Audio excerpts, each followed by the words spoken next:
Hola, en el presente video abarcaremos la revolución copernicana, un giro en la comprensión de nuestro cosmos, de nuestro mundo, de Motu o de lo que está en movimiento.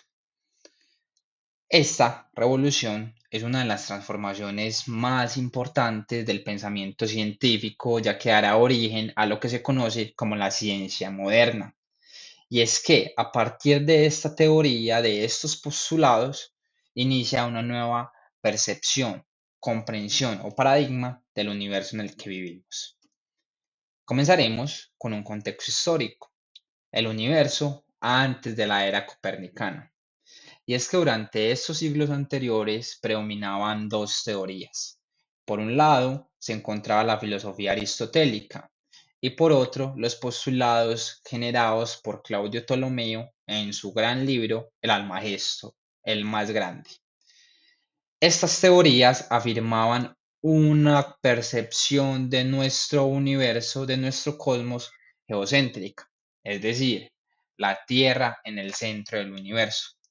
Y es que por esta época, tanto la filosofía aristotélica como la ptolemaica se centraban en estar acorde al pensamiento de la Iglesia, sea cual sea, católica, protestante o anglicana. Este modelo situaba la Tierra en un centro inmóvil, con los otros cuerpos celestes girando alrededor de ésta. Por esta época que nos encontrábamos, habían unas características adicionales, es decir, antes de este mundo copernicano, que fue más o menos en el siglo XV, siglo XVI.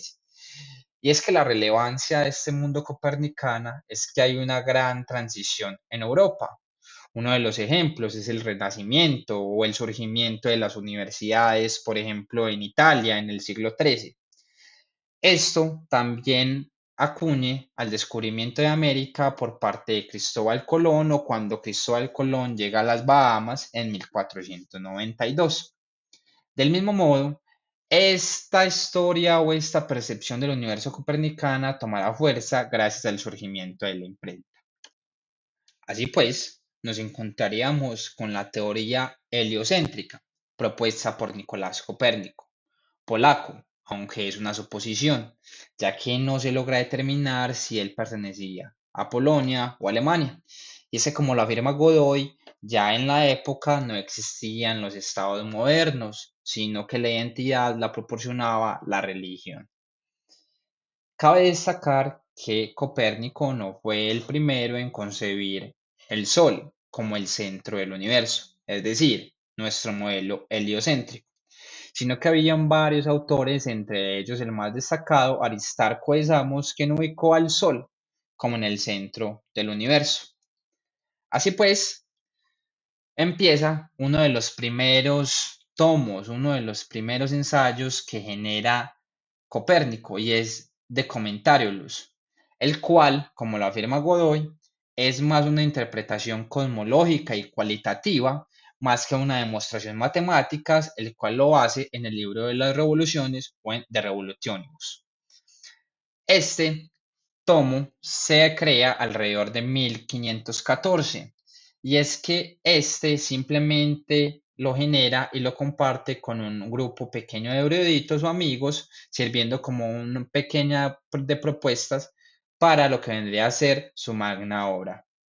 Algunos postulados centrales, recordemos como lo dijimos, son cualitativos, es simplemente una visión cosmológica de ellos, es que el centro del universo está cerca del Sol y es que él toma algunos de los postulados de Claudio Ptolomeo como los ecuantes para generar esta afirmación.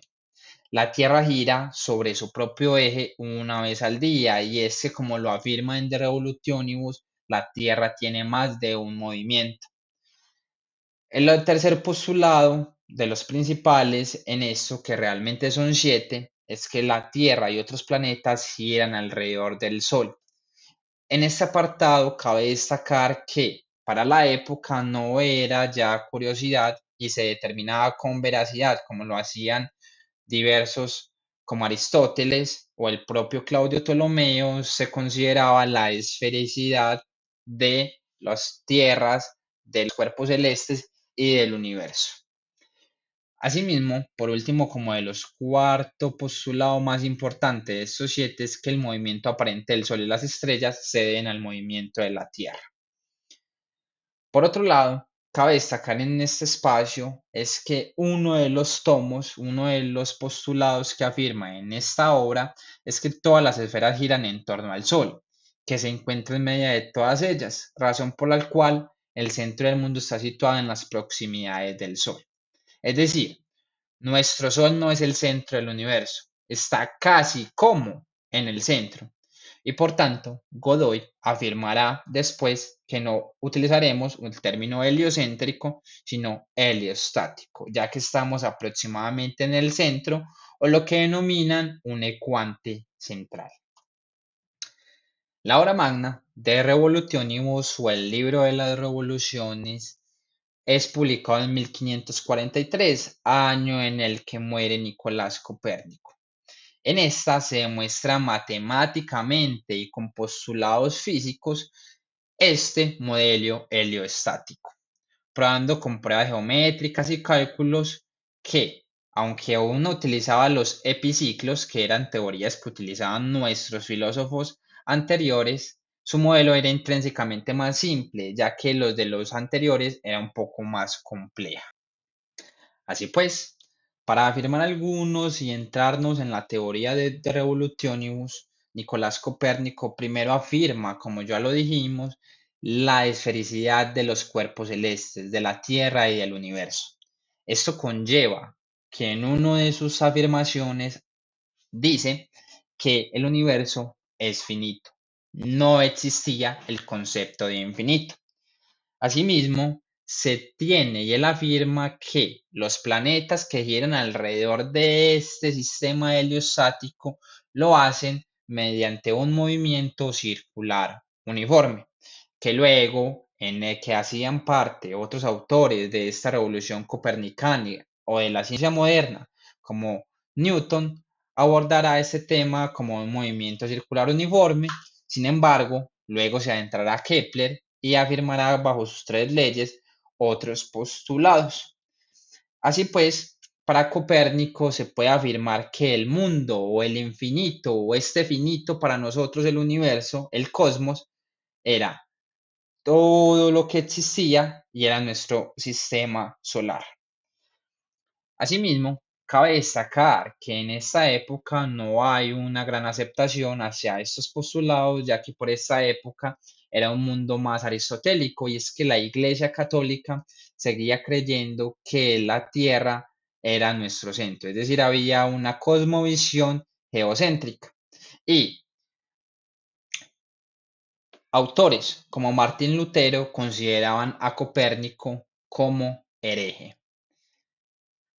Por otro lado, hay algunos autores que apoyan estas teorías de Nicolás Copérnico y que hacen parte de esta revolución copernicana, como Giordano Bruno, que es quien afirma por primera vez que el universo es infinito, o que lo diría en su magna obra sobre el infinito universo y los mundos.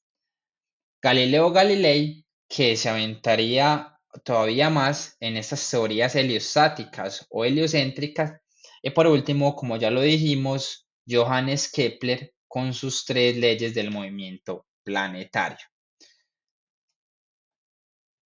Por otro lado, entra la importancia de René Descartes, que se apoya en estas ideas de este cosmovisión heliocéntrica. Y es que René Descartes es quien también afirma el infinito, al igual que Giordano Bruno, y es que el invento que él posee es la geometría analítica, un plano XY que permite generar coordenadas y es quien saca esta teoría de un universo finito o esférico con esferas concéntricas. Luego, seguiría por último el gran autor de esta revolución copernicana, Isaac Newton. Y es que gracias a él, gracias a los principios matemáticos de la filosofía natural, a esta física newtoniana, se explicaban cómo se movían los planetas con las leyes de movimiento, además que plantearía la ley de gravitación universal. Por último, tenemos como un legado de reflexiones y es que el descentramiento humano, la revolución copérnica nos descentró del centro físico del universo, nos sacó a nosotros como hombres, como la Tierra, como lo hacía la Iglesia, Aristóteles, Platón, Ptolomeo. Nos sacó del centro de la Tierra para explicarnos que la estrella, nuestro Sol, era el centro de esta. Permitió la emergencia de la ciencia moderna. Gracias a todo esto se genera el cálculo, la geometría analítica, las leyes de la física, leyes del movimiento de los planetas, entre otros. Y es que, por último, un impacto duradero. A día de hoy también se sigue la relevancia de estas posturas y se sigue creyendo firmemente en que se redefine nuestra historia. Así pues, como último, podremos decir que Copérnico desafió el modelo geocéntrico que llevaba toda nuestra historia. Las obras del Commentarius y de Revolutionibus sentaron las bases del heliocentrismo. No solo él hizo parte de esta revolución copernicana, sino que Giordano Bruno, Galileo, Kepler, Newton, entre otros, hicieron resistencia a estas teorías y apoyaron la teoría heliostática. Por último, gracias a esta física es que se afirma ya como esos 30 años de diferencia que hay entre el Commentarius y el de Revolutionibus, surge la nueva concepción que creemos hoy en el universo.